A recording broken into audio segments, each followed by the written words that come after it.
So good morning. You can see here's like one variety of Bermuda. You can see where it kind of changes color right there. There's another variety. And of course, I couldn't even begin to tell you the different varieties. Well, that's common Bermuda. See how it's a little bit taller and the dew's catching it and making it glisten a little bit. And again, I couldn't begin to tell you all the different varieties Daddy's put out here over the years. You can see right here, got some crabgrass built into this. This little section right here, he maintained this as a putting green at one time. We're gonna get it back to putting green status. I'm pretty sure this is like a dwarf type Bermuda for putting greens. I really need to ask him, have a convo with him and talk about it and figure out what all these are. I know up here on the tee box, the majority of this is 419. And look at that, man, where they take divots out, and it's a driving range. You know what I'm saying? It's gonna be hard to keep it absolutely pristine up here. But one thing he's tried to do is he will section it off. Let me get back here so you can see that the tee box runs a long ways. And for a week, he'll let people hit in the front. Then he'll rope that off, move people back in section 2, let them hit. And that way, section 1's healing up. Then the week after that, he'll move them back to the center and rope that off. That way those can heal up. And he'll keep doing that and get back here to the back. And by the time you get back here and it's ready to move back to the front of the tee box is healed back up. So it's kind of a ongoing transition of moving the players back, and that way you have the turf has time to heal up. You can see crabgrass up here, some old ryegrass. I don't know why in the world it's got ryegrass up here. I've never known my daddy to seed with ryegrass, overseed with rye. Usually just lets it go dormant brown. Of course, here's the fairway area. There's target greens. There's 1, 2, 3, 4, 5, 6, 7, 8. Looks like 8 different target greens out there, and they're all Bermuda. Dandelion, plantain, lots of wild fescue in here, Dallas grass, oxalis out here, clover out here. Oh my gosh, it's just a plethora of different weeds. But look down in here, look right there. It's Bermuda mixed in everywhere. It's all over the place out here. So basically just need to get this cleaned up really, really well. And then we'll start pushing it with nitrogen and making the Bermuda grow and fill in. This is a target green right here. And again, don't know what type of Bermuda this is, but it's a pretty good looking Bermuda, real fine bladed, stays low to the ground. So this is gonna be amazing at the transformation. Daddy just he ain't took the time to spray anything, and I've been too busy to get out here and help.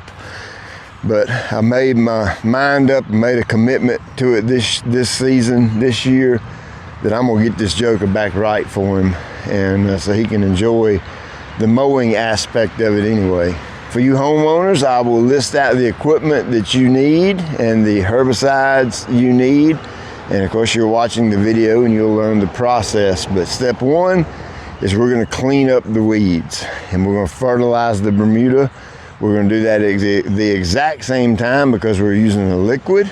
And we'll come back out here in about 3 weeks-ish or so. And by then, most of the weeds will have been, set back really good or gone. Step 2 is probably gonna be to aerate it and go on sand level it and get all these divots and all filled in.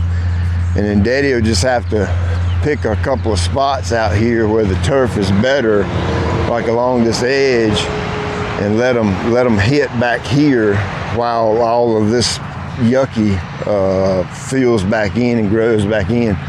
But look at that section of tee box down there. Boy, does that look good down there. That is thick and lush and juicy. Poa annua, a lot of that out here. And again, you get right here and you see all this fescue and stuff in here. Dude, it is Bermuda all in there, just loaded with Bermuda. So all you have to do is get the unwanted grass out of the way to make room for the wanted grass to grow. And then you feed the wanted grass. Lots of clover. And while I'm at it, I'm gonna actually go ahead and spray all this out here as well, and probably spray some out here. Just get the weeds cleaned up in general, trying to make his mowing as easy as possible. So let's get this bad boy unloaded and get it done.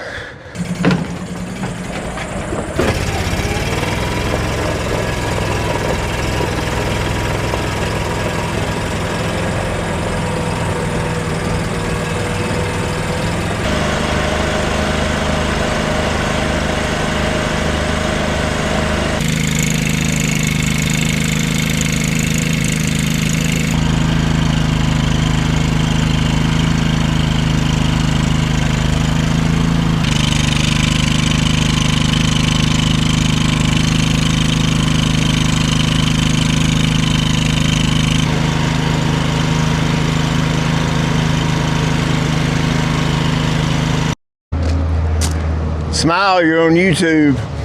Smile, you're on YouTube.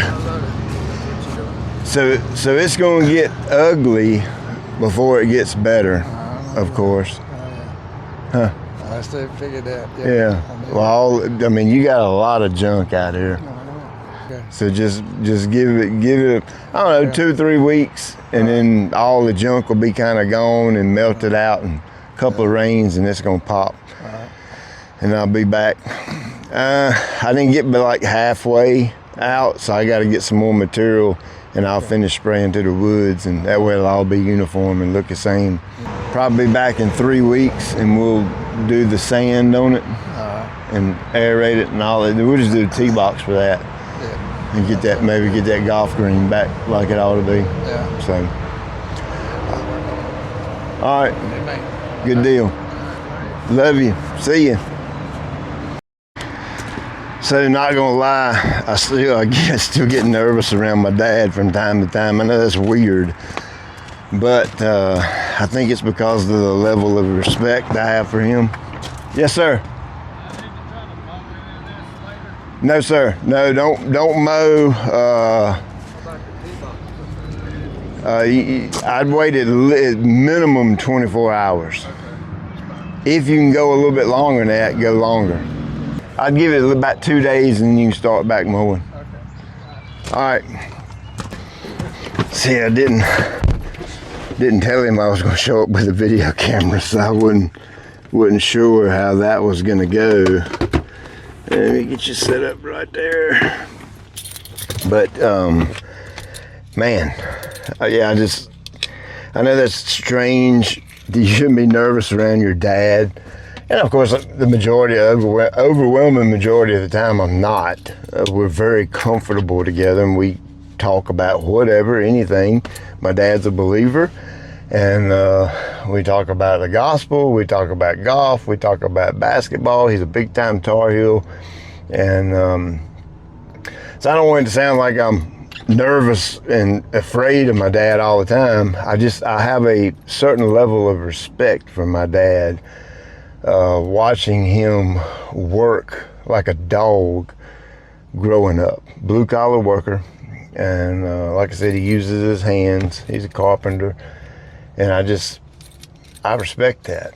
When a man will go out and just do whatever he has to do to provide for his family and work himself, it almost sounds unhealthy to work himself that hard.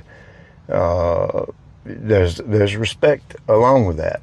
So, it is what it is. When you respect a human being like that, sometimes you are a little bit, not necessarily standoffish, but, and not uncomfortable. I'm never uncomfortable around my dad.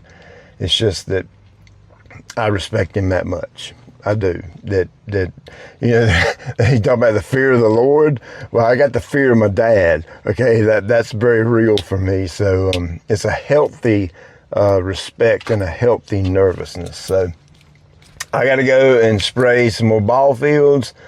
We'll come back out here in, I don't know, 3 weeks, maybe 2-3 weeks, something like that, and kind of do an update and see what things are looking like and how it's progressing. But again, homeowners, this is just what I do for a living. Been doing it 20 years. It's super simple to have a nice Bermuda yard. My personal opinion, Bermuda grass is the easiest grass to grow. Very little disease control, if any. It likes nitrogen. It likes to be mowed to death, so you can mow it high, low, short, medium, whatever, and it does very well, other than the dormancy period. And you know, if you can get past the brown color in the winter, of course you can paint or rye overseed, but if you can get past that, Bermuda's a very, very nice turf. I know you see fescue and bluegrass at my house all the time, and obviously I'm still a fescue guy at heart. That's to date still my favorite turf.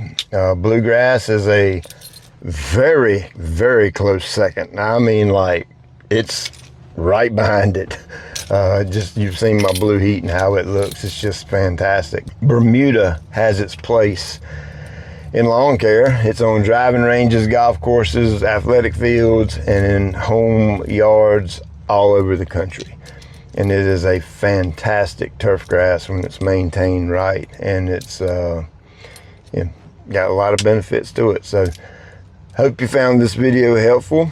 We're going to go out here and spray probably the worst athletic field turf I've ever seen in my life. It is horrendous. And so I'm going to do another little video series on that and spraying that out, and showing you how to get those fields in shape. And of course, just because it's on a field doesn't mean it can't happen in your yard, because it can. I just don't have it. All my Bermuda grass yards that we maintain, they're all clean and look good and growing and healthy. So I don't have any ugly yard fixes for you in a residential setting. So this is a new ball field we just signed up, and you can take what I show you on that and apply it to your turf, and you'll get the exact same results. As always, I appreciate you taking time out of your day to watch. I'll check you later.